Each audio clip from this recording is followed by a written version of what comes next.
Hello po mga kabokchat! Welcome po sa ating programang My Vocation is Love.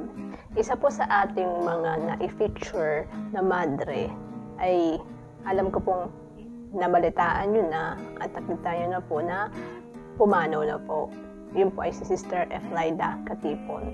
In loving memory of her, babalikan lang po natin ang episode na kung saan ay na-feature po natin siya. Sister Eflaida, may you rest in peace.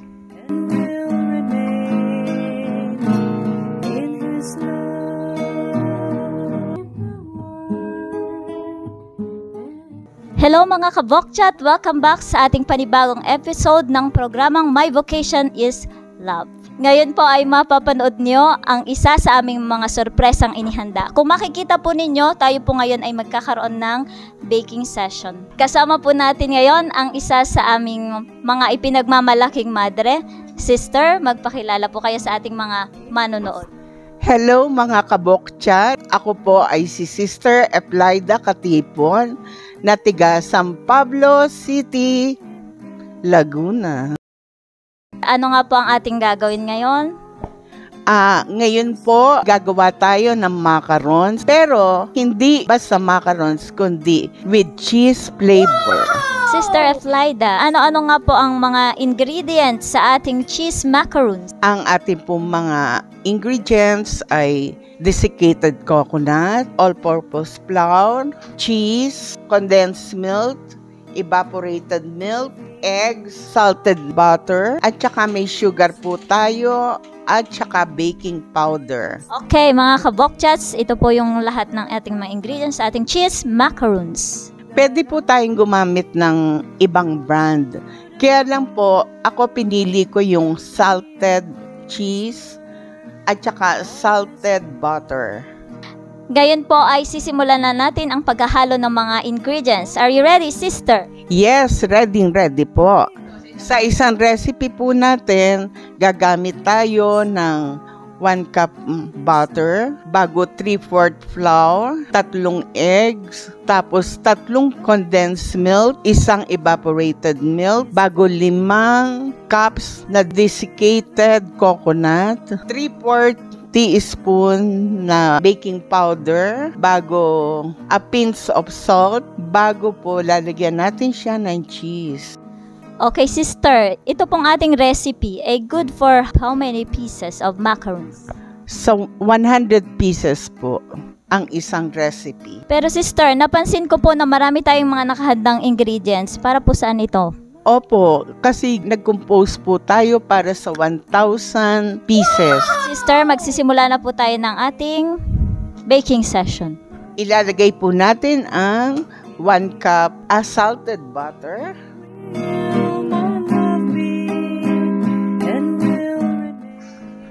Isusunod po natin ang eggs.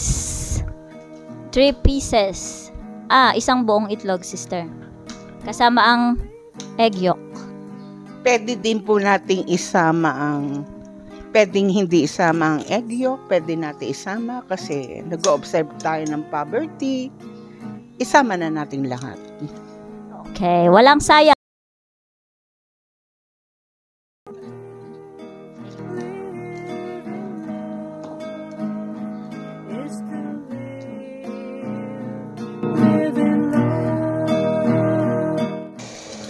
Mix.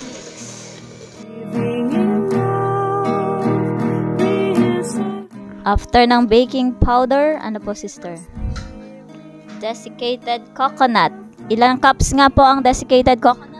5 cups po.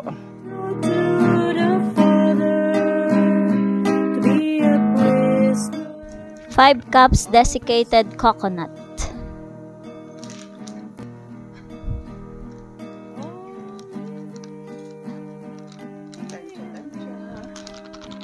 Tansya-tansya lang po.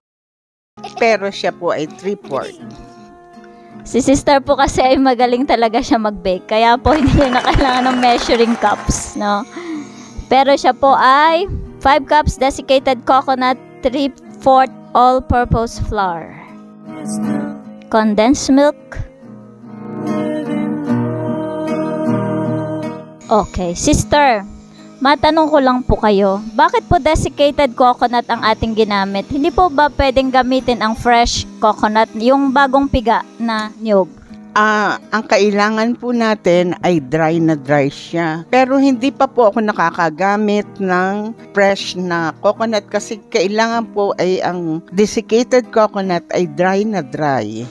Okay mga kabokchats, kailangan ay desiccated coconut. Dry na dry.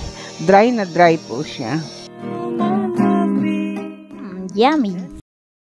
Yummy. Next po, sister. Atin pong isusunod ang ating cheese para maging cheese macarons.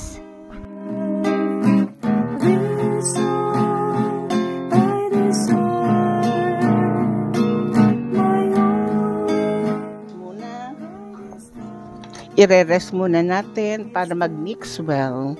Mga ilang minutes po yun?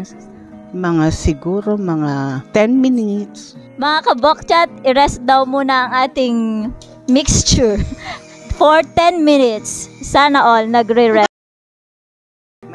Okay, see you later. Ayan na po mga kabokchat, hahaluin po natin ulit ang ating ingredients. Sister, maalala ko po pala. Pwede po bang lagyan niya ng ibang flavor maliban sa cheese? Opo. Ngayon po ay marami ng pwede po ang pandan, ube, at saka yung cheese. Depende sa gusto po nila. Pwede lagyan ng raisin, pwede lagyan ng kasoy, o kaya yung mga dattery po ba, yung iba't ibang kulay, to make it pleasing. Kasi ang mga kabataan ngayon, mahihilig sa color. Mga kabokchat, depende sa creativity ninyo po at sa available ingredients. Okay, mga kabokchat, ilalagay na po natin ang ating mixture sa ating molder. Okay, sister. Ito na po siya. Ito na po siya, nilalagay na natin.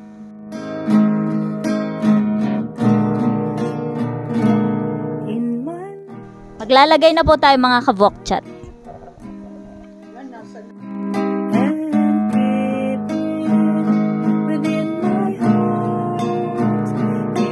Habang tayo po ay naglalagay nitong ating mixture, tayo po ay naka-preheat na ng ating oven. Ready na po.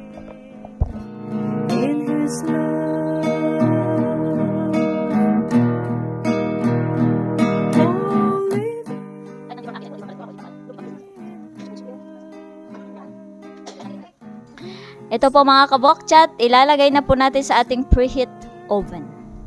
Ito po siya.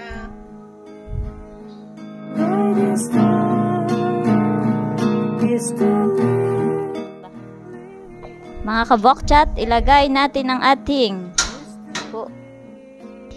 ito po ay lulutuin natin sa loob ng 17 to 20 minutes. Okay.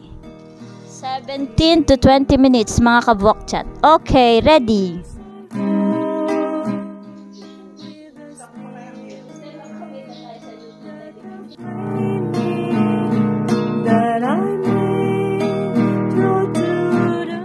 Mga kabokchat, umaalsa na ang ating macaroons.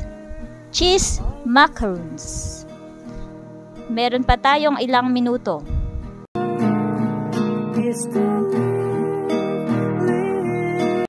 Ito na po mga kabokchat.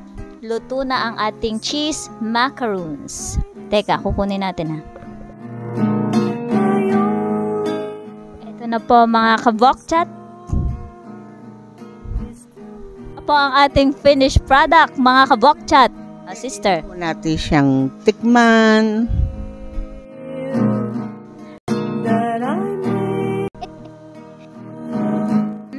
Yummy! My favorite macaroons. Cheese macaroons. Sister, saan nga po kayo na-assign? Bakit po ba napaka-expert nyo sa mga ganitong lutuin? Hindi naman po really expert. Kaya lang, na-assign po ako sa Milan, first post ko, Milan, bago sa Sede Sapiense, Rome, bago Castel Gandolfo, bago po Nigeria Apostolic Nursery. Doon lang po. Okay, Sister Eflaida, ano po ang mensaheng nais niyong ipaabot sa ating mga taga-subaybay? Ang mensahe ko lang po sa lahat, lalo na doon sa mga aspiring na mag-enter sa convent, ay wag po kayong mag-atubili. All of you are welcome. Basta ang importante ay lagyan natin ng love ang pagluluto natin dito at ibigay natin ang ating sarili. Yun lang po. Okay, maraming salamat po, Sister. O mga kabokchat, samahan daw ng ingredients ang ating niluluto at yun ay walang iba kundi love. Po mga kabokchat, hanggang sa muli, patuloy nyo pong subaybayan ang aming programa at sa mga hindi pa po nakaka-subscribe, like and subscribe ang aming programang My Vocation is Love. #, ang aking awit ay pag-ibig.